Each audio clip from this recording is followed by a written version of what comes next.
करना पड़ता है। और वक्त का संदेश शत्रु को देने के लिए सर्वश्रेष्ठ जो गुप्त दान मिला और वैचारिक क्रांति के लिए खुलकर मन से कहा मालिक ने जाओ ये सरकारी का प्रचार करते रहना आदेश जब तक ना हो। तो ये बताओ ऐसा समर्थ गुरु आया आपका सत्युग द्वापर त्रेता में ऐसे समर्थ नहीं आए। कौन आते थे? ऋषि मुनि योगी जति सन्यासी आते रहे। और योगी जति सन्यासी कहाँ तक थे? केवल पहला दरवाजा ईश्वर का है, निर्णय भगवान का, आगे नहीं बढ़े कोई। सोचो और सत्युग में उड़ा जाते आते थे। सत्युग में सत्य नाम था, प्रेम था, सत्य से प्रेम था ना। लेकिन द्वापर और त्रेता में जति और सन्यासी ऋषि मुनि आए, सत्य नहीं है। और कलयुग में इतनी बड़ी मिलावट हो गई कि शब्दों का पदार्पण हुआ। 700 वर्षों से जीवों की लेने के लिए यहाँ 700 वर्षों से क्या हो गई? उनमें सर्वश्रेष्ठ शब्द से पीछे शब्द हो गए। ऐसे संत सद्गुरु स्वयं उनको इस शरीर में धारण करके अपने लोक से यहाँ आना पड़ा। उनको प्रजापति में रखी क्योंकि इस मानव जीवन की सच्ची गंगा में जो स्नान करने का जो मालिक ने एक दिन आपको इसमें दिया, ये गंगा का स्नान है। ये शाकाहारी का जब शाकाहारी हो जाएंगे तो असली गंगा करना पड़ेगा। लोगों का मन भी साथेगा, तन भी साथेगा और भी सच्चा होगा और मन की बुद्धि अंतःकरण निर्मल होगा तो सब में प्रेम छा जाएगा। कोई किसी के पास खोटापन रहेगा नहीं, बनता रहेगी नहीं किसी प्रकार का। और शाकाहारी होने के बाद भी अगर कहीं हमारे अंदर खोटापन भरा है तो वाणी में प्रेम उतर ही नहीं सकता। ये परिचय है उस मालिक का। ये वाणी में जब प्रेम आएगा तो सोचो वो प्रेमी के अंदर सत्य का और प्रेम का और गुरुवाणी का और जगह वाकिता है। जब इस वाणी में प्रेम होगा और वाणी में प्रेम नहीं आ रहा है, कड़वाहट भरा है, मसाला तो कड़ू ही कड़ू है, तो क्या मतलब है? मतलब इससे है कि अभी हमें हमारे अंदर कहीं न कहीं गुरु के समाज के प्रति हमारे अंदर खुलिया भरी, हमारा बर्तन भी साफ नहीं है, उस बर्तन को भी साफ करना है। क्योंकि हम लोग जब साफ हो जाएंगे तो तुम्हें देख करके समाज आपका साफ हो जाएगा। क्योंकि वो समय आ रहा है, ये जो फैला रहे हो चारों तरफ बाबा जी का कहना शाकाहारी रहना, ये तुम्हारा नहीं जाना, ये फैला है, उन प्रेमी आवाज आ रही है और समय आएगा तो संस्कार ऐसे उपजेंगे पास से आपके सामने आ जाएगा। तो बिना संस्कार के कुछ नहीं होता, ये फैलाना है। कहने का मतलब एक राजा था, तो राजा का कोई राजा के कोई संतान नहीं थी, कोई पुत्र ही नहीं था। राजकाज का काम चल रहा था, बहुत समय बीत गया। तो राजा को जब समय देख कभी सोचते कि मेरे संतान तो नहीं, तो सोचते चलो ठीक है, हमारा जो जीवन है चल रहा है, समय आएगा सब ठीक हो जाएगा और जब तक है तब तक चल रहा है, नहीं होता तो देखा जाएगा, जो आएगा वो चलेगा, तो इसलिए लगी हुई है। राजा का यही सोचना रात में प्रतिदिन यही बात अपनी भावनाओं में इन्हीं उतर होती है। धीरे धीरे उतर आम जनता जो उनके मंत्रियों में और उनके जो सेवक थे जो चलाते राजकाज का काम मंत्री संत्री सब में एक दिन बैठक हुई। लोगों ने आपस में नीचे कि राजा तो बोल रही है लेकिन राजा के पास कोई संतान नहीं और जब राजा खत्म हो जाएगा चला जाएगा ये पता लेकर नहीं जाए भाई, ये शरीर है तो जाना ही है। तो राजा जब खत्म हो जाएंगे चले जाएंगे तो इस गति पर बैठ करके जनता की भलाई और जनता की निगरानी और जनता की यानी ये अच्छा कौन करेगा, राजकाज का काम कौन देखेगा। तो सभी लोगों ने सोचा कि राजा तो खत्म हो जाएंगे तो इसके आप होगा क्या, और उसके लोगों में उतर उन मंत्रियों में सब उतर। तो लोगों ने ज्योतियों को बुलाया, बड़े बड़े योगी देवाचार्य को बुलाया, उनसे विचार करवाया। उनका भाई आज तो राजा चल रहा है, देखो राजा की कोई संतान नहीं। तो बहुत से लोग आए, बड़े बड़े योगी जति सन्यासी, सब उन्होंने विचार आया उन मंत्रियों ने। तो कहा अगर ऐसा हो जाए कि राजा अगर किसी की बलि दे दे, किसी की अगर बलि दे दे, किसी मानव इंसानी जाति की राज में बलि हो जाए तो राजा के संतान मिल सकती है और वो राजा का काम कर सकता है। तो सारे मंत्रियों में और जितने भी वजीर थे उनके और सब ने उसका सोचा चलो राजदरबार में कल राजा के पास एक प्रस्ताव रखा जाएगा और राजा कर मान जाएंगे तो ठीक है, एक संतान हो जाए तो जब तक राजा का समय आएगा तब तक राजकाज में वो समर्थ हो जाएगा, तो इस राजकाज का काम तो चलने लगेगा। तो दूसरे दिन राजा के पास लोगों ने अपना जब विधान और जब उनकी बैठक हुई गोष्ठियां, तो वहां मंत्री खड़े होकर के तो उन्होंने अपनी आवाज दरखास्त लगाई कि हजूर मैं एक प्रस्ताव पारित किया है और उसमें मैं थोड़ा सा कुछ कहना चाहता हूँ। तो राज दरबार में राजा बैठे हुए थे, तो उन्होंने कहा भाई बोलिए। तो उन्होंने कहा आप ये बताओ हजूर कि आपकी कोई संतान नहीं है, ना तो कोई संतान है।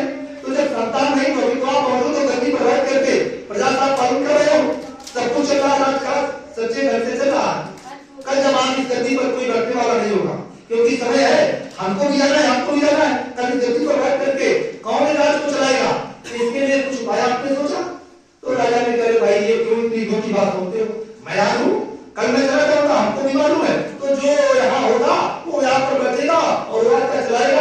तो लोगों ने कहा कि जिस पहले राजा के राज में जब पुत्र पहले राजा का ही जो घर का जो सदस्य था वही राजगद्दी को संभालता था राजा से, क्योंकि आपको जाकर पहले राजा यहाँ जब राजा खत्म होता था तो उसके पुत्र या उसका नाती या कोई होता था, जो भी होता था वही लगता था, लेकिन कुछ था नहीं उनके पास। तो जब ये विधान हुआ तो राजा ने कहा भाई ऐसा कुछ नहीं है, समय चलने दो, समय आएगा तो सब ठीक हो जाएगा। राज दरबार में खलबली मच गई, उन्हें ऐसा नहीं राजा, मतलब ये कि अगर एक पुत्र हो जाए तुम्हारे पास और परमात्मा से प्रार्थना की जाए तो मतलब ये है कि राजकाज चलने लगेगा। तो राजा को जब बहुत कुछ धीरे धीरे बहुत कुछ उनके संज्ञान में डाला गया मंत्रियों ने, तो राज दरबार में राजा ने कहा कि भाई कैसे होगा जब विधान में ही नहीं है, और होता तो अब तक हमारे पास संतान का तो मेरी भी खुशी हो जाती, कुछ है ही नहीं, तो जो है सब ठीक है। तो राज दरबार में लोगों ने कहा हमने आपके प्रति बड़ी मेहनत की है और विचार करवाया और जो दिखाया कि अगर पुत्र हो जाए तो मतलब ये कि राजकाज चलने लगेगा, लेकिन उसके लिए आपको आदेश करना पड़ेगा। बोले क्या? बोले अगर एक जीव की बलि कर दी जाए, किसी भी संतान इंसान की बलि कर दी जाए, पुत्र की कोई भी आ जाए बलि हो जाए, तो उससे बलि जब हो जाएगी तो तुम्हारे घर में संतान का जन्म हो जाएगा और संतान जब आ जाएगी तो इस राजकाज का आगे काम चलेगा। तो राजा ने सोचा मेरे बलि से आदेश देकर बलि हो जाए और फिर राजकाज के लिए हमको पुत्र मिले, तो उन्होंने कहा मैं ऐसा नहीं कर सकता, किसी की हत्या और मैं जीते जी करूंगा और फिर मैं पुत्र की लिए अपने किसी की हत्या करूं, ये नहीं कर सकता। तो बहुत कष्ट दिया। तो राजा ने अपने रानी से किया सवाल, ऐसी सी बात है, बहुत कुछ आदमी हो गया धीरे धीरे। तो रानी के मन में आया चलो ठीक है, अगर जनता और आपके मंत्री और आपके सलाहकार ये कह रहे हैं तो भाई आप हुकुम करके दे दीजिए, अगर ऐसा हो जाएगा तो ठीक है, और हुकुम करके दे दो कि निमन साहब पूरी हो गए। तो राजा ने दूसरे दिन फिर जब बैठा कुछ हुकुम कर दिया, तो वक्त जो इच्छा वो करो और कोई लाइए ढूंढ करके मुनादी करवा दी गई, मुनादी करवा दी गई चारों तरफ से। तो रात में 4 बजे ढिढोरा पिट गया कि भाई राज दरबार में जो राजा के दरबार में जो अपनी बलि देना चाहे इस तरह से तो बलि दे सकता है, और राजा ने हुक्म कर दिया कि उसके लिए हीरे ज्वारात सोना चांदी जितना लेना चाहे उतना मैं देने के लिए तैयार हूँ, जितना लेना भरखर से उसके लिए पूरा अधिकार, जितना देना उतना सबको दे दूंगा जितना हो सके। हैरान हो गया, राज दरबार में कौन पुत्र देगा? सबने सोचा कि भाई पुत्र क्यों देंगे, हम गरीबी में रोटी खा करके अपना गुजारा कर लेंगे, लेकिन अपने बेटे का हम वहां कुर्बानी नहीं देंगे, ये नहीं कर सकते। धीरे धीरे जब चारों तरफ से ढिढोरा मुनादी पिट गई तो एक गरीब व्यक्ति थे, बहुत ही असहनीय गरीबी थी उनके घर में, तो 5 पुत्र थे उनके, 5 बेटे। तो 4 पुत्रों ने सलाह की ये मुनादी रोज हो रही है और राज दरबार में, और हम लोग 5 भाई हैं, 4 भाइयों ने सलाह की छोटा भाई है, और छोटा भाई परमात्मा में अपना जीवन गुजारता था तो छोटी उम्र में 15-16 साल की उम्र थी, लेकिन गुरु के छोटे महात्माओं के यहाँ जाता था, शिक्षा थी और दया से वो अपना जीवन काटता था परमात्मा में। 4 भाई संसार में थे, तो उन्होंने कहा चारों भाइयों में कीना हो तो छोटे भाई की बलि दे दी जाए, और हमारे बाप के पास पिता और माँ सब कुछ है और घर में निसंतान तो है नहीं, माता पिता हमारे हो जाएंगे क्योंकि 4 हम तो है, तो राजकाज का बुआ बलि हो जाएगी और 4 भाइयों को खिलाना मिल जाएगा, तो माता पिता का भी जीवन सुख में चलने लगेगा और हम 4 भाई को ही और माता पिता की सेवा करेंगे और सुख संपत्ति भी आ जाएगी। तो 4 भाइयों ने अपनी सलाह किया, माँ के पास पिता के पास अपनी फरियाद किया, माता पिता ने ऐसा नहीं हो सकता, बहुत समझाया तो कहते हैं धीरे धीरे लोग है तो ये माया सबको बहुत एक मिनट में सताती है और खींच लेती है, और फिर कुछ भी कुछ लोग नहीं है वो माया दर्श अंदर से जब आया प्रेम और मोह, तो उन्होंने कहा ठीक है। पिता ने सोचा कि चलो 5 पुत्र में 4 हैं रह जाएंगे, अगर एक ऐसे ही चला गया मान लीजिए कल खत्म हो जाए तब क्या करेंगे, तो चलो ये छोटे वाले की बलि दे दूंगा और अपने बच्चों से कहा चलो ठीक है और राज दरबार में पहुंचाओ। तो उन्होंने राज दरबार में अपनी वजीरों के द्वारा सिपाहियों के द्वारा और हो गया रात दरबार में हो गया कि फला व्यक्ति ने अपने पुत्र की बलि देने के लिए और वो तैयार हो गया। तो उन्होंने जब उस समय आया, जो तारीख निश्चित थी, उस तारीख में उन्होंने अपने बेटे को लेकर माता और पिता और भाई चले। तो जब पिता चला तो बच्चे ने कहा, पिता आज कहाँ चल रहे हो? जब थोड़ा सा उधर चला कि पिता आज कहाँ चल रहे हो? बोले आज मैं नाच चल रहा हूँ, चलो बेटा।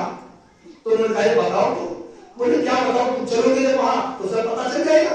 बोले भाई पिता ऐसा नहीं है। पिताजी बताइए हमको, आज डैडी मम्मी पापा चल रहा है, पहले जमाने में पिताजी और दाऊ और पप्पा ये कहते थे, ये सब थे। तो उन्होंने पिता करके पुकारा, तो पिताजी क्या है? बोले चलो। तो बच्चे ने कहा देखो बताइए जरूर। बोले देखो मैं बता रहा हूँ, आज तुम्हारी बलि हो। बोले कहाँ होगी? बोले राजा की दरबार में होगी, और ऐसी सी बात है तो बलि हो जाएगी, और जब बलि हो जाएगी तो उनके यहाँ से हीरे जवाहरात सोना चांदी सब मिलेगा, तो बहुत गरीबी झेली है और सब ठीक हो जाएगा। तो बोले पिताजी मेरी बलि से अगर आपका जीवन सुखमय हो जाए और आपका जीवन और सुख समृद्धि आ जाए तो मैं बलि देने के लिए तैयार हूँ, चलो तो बताओ तो और खुश हुआ। अरे चलो पिता, कम से कम आज तुम्हारे पास एक पुत्र है, जिस पुत्र के द्वारा तुम्हारी गरीबी खत्म हो जाएगी, अमीर हो जाओगे, शहजादे हो जाओगे, लखपति करोड़पति कहलाए जाओगे, धनवान कहलाए जाओगे। अरे पिता, ये पुत्र तुम्हारी वाणी को और तुम्हारे आदेश का उल्लंघन करने वाला नहीं है, आप ले चलिए, मैं बलि देने के लिए तैयार। धीरे धीरे करके राज दरबार में सब ऐसे बैठक लगी हुई थी, मंत्रियों की, जनता की, सबकी, चारों तरफ से सब प्रेम सदाचार ये मानव इंसानी जाति में ही प्रकट होता है। अगर इसमें यहाँ पर प्रकट होता तो देखते पशु और पक्षी ये इसी भूमि पर है, खर भूमि, लेकिन उनके साथ भोग लगा है। उस भोग भूमि में अपने जीवन को ना बयां कर सकते हैं, ना पीड़ा का, ना दुख का, ना तकलीफ का, किसी की तरह की कोई भी वो आपके सामने बयान नहीं कर सकते। लेकिन एक कर्म भूमि है, एक पांच वक्ती सही, एक किराए का मकान, एक 5 तत्वों का मसाला है। इसने आपको पूरा का पूरा उन्होंने लाभ दिया और पूरा अधिकार दिया, दर्शन का, कौशल का, ज्ञान का भंडार।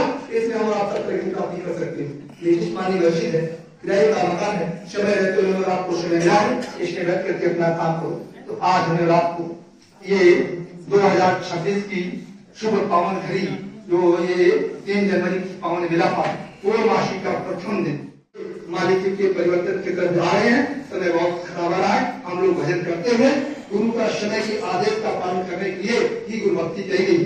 जो गुरु भक्ति है वो आदेश का पालन, भजन करना ये गुरु के हाथ में, भजन करोगा।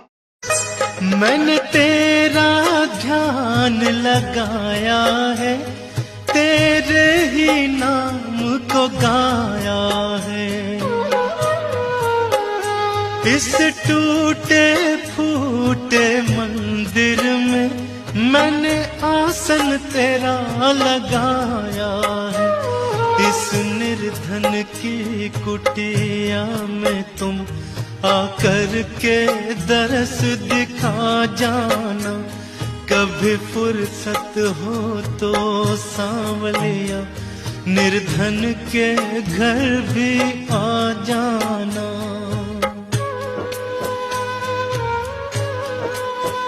हर सा